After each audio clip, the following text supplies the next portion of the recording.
তিনটি ক্যাটাগরিতে লোক নিয়োগ দেবে বিএমএ ভবন ট্রাস্ট। পদগুলো হচ্ছে রিসিপশনিস্ট, শিক্ষাগত যোগ্যতা স্নাতক বা এইচএসসি।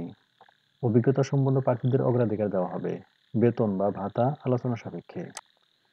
এরপর রয়েছে পিয়ন, শিক্ষাগত যোগ্যতা এইচএসসি পাস। অভিজ্ঞতা সম্পন্ন প্রার্থীদের অগ্রাধিকার দেওয়া হবে, বেতন বা ভাতা আলোচনা সাপেক্ষে। এরপর রয়েছে পরিচ্ছন্নতা কর্মী, শিক্ষাগত যোগ্যতা অষ্টম শ্রেণী পাস, বেতন বা ভাতা আলোচনা সাপেক্ষে।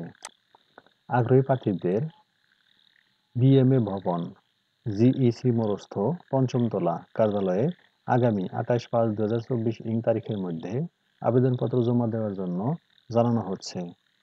নিবেদক ম্যানেজিং ট্রাস্টি, বিএমএ ভবন ট্রাস্ট, বিএমএ ভবন, চট্টগ্রাম। সূত্র দৈনিক আজাদী, 15 মে 2024। ধন্যবাদ সবাইকে।